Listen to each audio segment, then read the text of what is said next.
Saya Dr. Ardiliana Nur Putri Gunawan dan saya dari Mantools. Hari ini bersama-sama dengan teman Mantools semuanya, kita akan belajar bareng-bareng ya, melanjutkan belajar mengenai blok 16 urologi.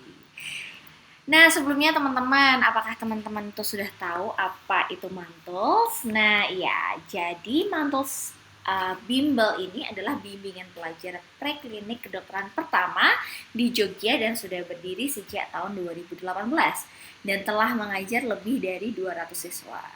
Nah, dari Mantools ini mengajarkan materi, baik materi tutorial ataupun materi evaluasi belajar untuk setiap bloknya. Dari blok 1 sampai blok 24 ada semuanya. Nah, buat teman-teman yang mau join, silakan aja daftar melalui WA yang sudah tertera dan lain yang sudah tertera ya.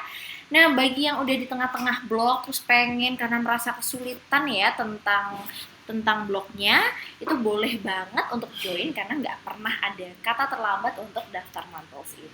Oke, kita ke materi ya teman-teman ya. Ini ada nomor 16. Nah nih, apakah penyebab uremia prerenal? Nah, apa nih teman-teman uremia prerenal? Apakah A. nefrolithiasis, B. pembesaran prostat, C. tumor traktus genitourinaria, D. struktur uretra, ataukah E. dehidrasi?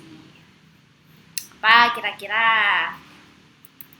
Ya benar ya, yang prerenal sebelum renal itu adalah dehidrasi atau AKI, di mana AKI ini adalah acute kidney injury. Nah ini ya pembahasannya ya, acute kidney injury ini terbagi menjadi 3 teman-teman. Ada yang prerenal, sebelum renal, intristik atau di dalam renalnya itu sendiri, dan postrenal, setelah renalnya. Kalau prerenal berarti sebelum masuk ke renal tuh ya, berarti misalnya hipovolemi, kekurangan cairan, gimana renal atau ginjal mau mengolah, memfiltrasi ya, orang kita aja kekurangan cairan ya.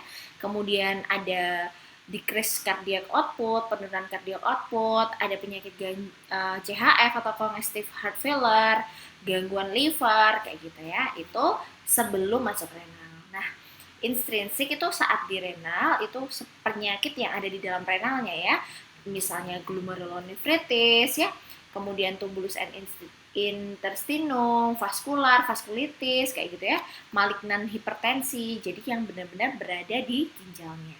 Kemudian ada postrenal tuh udah dari prerenal, renal, kemudian setelahnya berarti hal-hal yang misalnya setelah ginjal itu mengolah gitu ya. Berarti misalnya pada bladder outlet obstruction, adanya obstruksi pada bladder ya. Kemudian bilateral pelvo-ureteral kayak gitu ya. Intinya sumbatan, bisa sumbatan di uretra, vesika, urinaria ataupun uretra ya. Nah ini ya, acute renal failure itu biasanya diikuti dengan weight gain dan peripheral edem, jadi bengkak-bengkak. Kemudian dia bisa anoreksia ya, muntah, mual gitu ya, lemas, bahkan bisa sampai kejang. Nah bisa dibayangkan ya kalau misalnya ginjalnya nggak bisa memfiltrasi, berarti cairan di dalam tubuh juga akan banyak banget. Kan setiap cairan harusnya difiltrasi sama ginjal dan dibuang, tapi nggak bisa nih ginjalnya melakukan itu. Makanya dia bisa adanya akumulasi cairan di paru-paru. Nanti kalau banyak cairan di paru-paru jadi bikin sesek. Nah ini ya, aku bahas di video yang sebelum-sebelumnya nih ya, di mana gagal ginjal itu terbagi ada 5 stage. Stage 1 GFR-nya lebih dari sama dengan 90, stage 2 itu GFR 60 sampai 89, stage 3 GFR 30 sampai 59, stage 4 GFR 15 sampai 29, dan yang terakhir kidney failure itu harus melakukan transplantasi atau dialisis. Oke lanjut, kita ke nomor 17, di mana ada laki-laki 50 tahun dengan sakit diabetes mellitus. Ditemukan albuminuria. Manakah pernyataan berikut yang paling benar? Apakah A. terjadi peningkatan glukosa darah, B. penggunaan lipid untuk energi, C. kerusakan tubulus, D. nefropati diabetikum, atau E. kerusakan glomerulus dan tubulus? Yuk jawab yuk. Iya bener ya, ini adalah nefropati diabetikum. Kita udah tahu nih, yang pertama dia udah punya sakit diabetes. Kemudian ada albuminuria atau adanya albumin pada urea atau pada pipisnya gitu ya.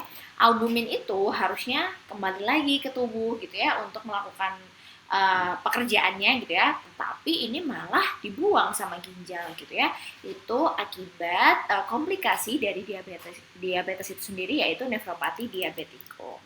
Nah ini ya, diabetik nefropati ya ginjal, di mana diagnosis ini ditegakkan jika didapatkan kadar albumin lebih dari 30 dalam urin 24 jam pada 2 sampai 3 kali pemeriksaan dalam kurun waktu 3 sampai 6 bulan. Jadi diperiksa dulu 2 sampai 3 kali dengan durasi 3 sampai 6 bulan.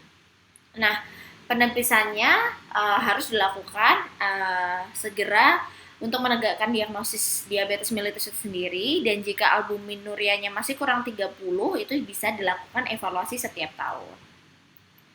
Nah, gitu ya. Oke. Betul, sekarang ke nomor 18 ya. Nomor 18, nefrolithiasis dapat berakibat fatal hal di bawah. Apakah A. kolik renal, apakah B. hematuria, apakah C. hidronefrosis, apakah D. infeksi, atau semua jawaban yang benar. Ayo, kira-kira nefrolithiasis tadi dapat menyebabkan apa sih? Ya, benar ya, semua jawabannya itu benar. Nefrolithiasis, aku bahas di video yang sebelumnya. Nefrolithiasis itu berarti adanya batu, lithiasis itu batu pada nefro, pada ginjal. Jadi ada batu ginjal. Nah, bayangin aja, ginjal harusnya menjadi tempat filtrasi ya, harusnya menjadi tempat untuk memfiltrasi sisa-sisa metabolisme di dalam tubuh kita, tapi ada batunya di sana gitu ya. Nah, jadi nefrolithiasis itu terdapat kristal batu pada ginjal dengan bisa menyebabkan kolik renal, nyeri banget gitu ya pada renalnya, dan hematuria, jadi pipisnya ada darahnya. Nah, itu adalah manifestasi klinis yang sering terjadi pada batu, terutama batu ginjal ya. Kemudian kalian bisa bayangin ya, kalau ginjal yang harusnya buat memfiltrasi itu ternyata ada batunya, tentu akan menjadi hidronefrosis atau banyaknya cairan yang terakumulasi pada ginjal dan menjadi infeksi. Itu adalah komplikasi dari nefrolithiasis. Nah, tadi di video yang sebelumnya kita belajar mengenai nefrolithiasis, itu adalah batu pada ginjal, di mana itu ada tanda-tandanya nyeri pada regioflank atau nyeri pinggang dengan nyeri kolik atau nyeri non-kolik ya. Kemudian ciri khasnya adalah nyeri ketok costovertebra yang tadi ya. Jadi kita letakkan pada plank atau di pinggang, kemudian dipukul gitu. Kalau pasiennya nyeri itu artinya positif, ada kemungkinan batu atau infeksi pada bagian ginjal. Kemudian yang kedua ureter ya. Ureter itu nyeri pinggang kolik yang sifatnya ciri khasnya ureter ini dia nyerinya itu menjalar atau nyeri alih ya. Pada ureter proksimal dia akan nyeri sampai pinggang setinggi pusar. Pada ureter media dia bisa nyeri sampai paha, bahkan sampai skrotum, dan ureter distal itu pada ujung penis dan dysuria atau nyeri saat pipis. Kemudian yang ketiga ada vesikolitiasis. Nah, vesikolitiasis ini adalah batu pada vesika urinaria ya. Udah aku bahas di video sebelumnya, di mana gejalanya itu ada iritatif seperti frekuensi pipisnya banyak, urgensi nggak bisa nahan pipis, dan nokturia atau pipis saat malam hari. Dan yang terakhir ada uretrolithiasis, yaitu batu pada ureter, di mana cirinya adalah ketika pipis tiba-tiba berhenti. Nah, batu ureternya ada dua ya, ada yang posterior dan anterior. Yang posterior di belakang berarti dia nyerinya bisa sampai rektum karena di belakang, dan yang anterior yang di depan dia teraba benjolannya yang biasanya tampak atau bisa dipegang oleh pasiennya. Komplikasi urolithiasis ini ya, batu dapat menutupi seluruh pelvis renalis yang bisa menyebabkan obstruksi total ginjal. Jadi ginjalnya benar-benar nggak bisa mengeluarkan sisa-sisa sisa-sisa metabolismenya itu, yang menyebabkan retensi urin, nggak bisa pipis, akhirnya cairannya banyak, ngumpul, menjadi hidronefrosis, kebanyakan cairan pada ginjal, sampai akhirnya gagal ginjal. Selain itu bisa menjadi ISK, infeksi saluran kencing, dan gangguan asam basa, karena fungsi dari ginjal itu adalah untuk homeostatis. Lanjut, nomor 19, diuresis hebat tanpa diimbangi asupan cairan yang baik dapat menyebabkan keadaan apa ya? Apakah A. edem, B. poliuri, C. polidipsi, D. hipovolemi, dan E. hipohidrosis. Ya betul banget ya, ini bikin hipovolemik ya. Kenapa? Jadi diuresis itu adalah cara untuk mengeluarkan cairan yang ada di dalam tubuh. Bayangin aja cairan itu dikeluarkan sebanyak-banyaknya, tapi nggak pernah ada sesuatu yang masuk. Berarti tubuh kita akan kekurangan cairan. Nah, kekurangan cairan itu namanya adalah hipovolemi. Kalau edem tuh bengkak ya, poliuri itu banyak pipis, polidipsi itu banyak haus, jadi minum terus gitu ya. Oke, nah ini ya, diuresis hebat itu kemungkinan adalah diabetes insipidus ya. Jadi dia pipis terus itu adalah kemungkinannya diabetes insipidus dengan tanda dan gejalanya adalah poliuri, banyak pipis, polidipsi, banyak minum, dehidrasi, kekurangan cairan dan gejala hipernatremia atau terlalu banyak natrium di dalam tubuh. Gitu ya. Oke. Oke, good job teman-teman. Lanjut ke nomor 20 dan nomor terakhir kita. Laki-laki 20 tahun nyeri pada buah pelir ya, dan bengkak serta teraba panas. Kemungkinannya apa? Apakah A. torsiotestis, apakah B. orchitis, C. tumor testis, D. antisakit, atau E. betul semua? Kira-kira apa ya? Iya benar ya, ini adalah torsiotestis. Ini maksud saya ini adalah orchitis ya teman-teman ya. Ini salah nih ngeboldnya nih saya tadi, maaf ya. Oke, ini yang benar adalah orchitis gitu ya. Kenapa? Karena ini ya, dia nyeri pada buah pelir. Buah pelir itu adalah skrotum gitu ya. Kemudian dia bengkak dan teraba panas.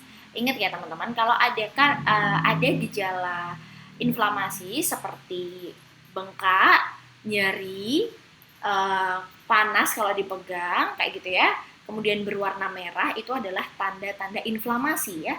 Jadi kalau kita membaca soal kok ada 4 tanda yang aku bilang tadi, itu kemungkinannya adalah peradangan. Nah, kalau peradangan biasanya di belakangnya ada ini nih, ada itis gitu ya. Ada sistitis gitu. Orchitis gitu. Pokoknya semua yang itis-itis itu artinya peradangan. Nah, ini ceritanya peradangan pada buah pelir dan bengkak itu adalah orchitis. Nah, kalau torsiotestis itu dia tuh terpuntir ya. Kayak gini nih, terpuntir gitu ya. Harusnya lurus tapi di sini terpuntir. Nah, kalau terpuntir, testisnya bisa menjadi iskemik. Makanya dia nyeri, bengkak gitu ya. Nah, biasanya pada torsiotestis ini dia itu habis aktivitas yang berat. Misalnya habis olahraga sepak bola atau habis main basket, pokoknya yang aktivitas berat kayak gitu. Kemudian dia ada Prensign negatif. Prensign negatif itu apabila kita mengangkat testisnya dengan tangan kita gitu ya, diangkat, dia tidak akan mengalami perubahan terhadap nyerinya. Jadi tetap kesakitan walaupun sudah kita angkat. Itu Prensign negatif ya. Kemudian yang kedua itu orchitis ya.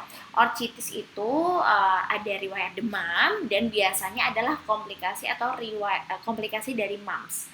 Mumps itu kalau orang Jawa nyebutnya gondongan ya. Jadi demam terus nyeri pada di bawah telinga itu adalah sakit mumps.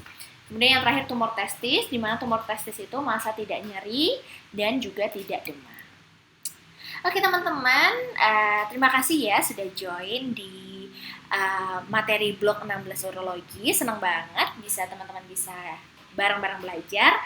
Nah, buat yang belum daftar Mantles, mau di blog berapapun, mau dari blog 1 sampai 24, nggak apa-apa, langsung aja join sama Mantles buat belajar bareng mengenai tutorial ataupun EB-nya. Terima kasih ya. Dadah!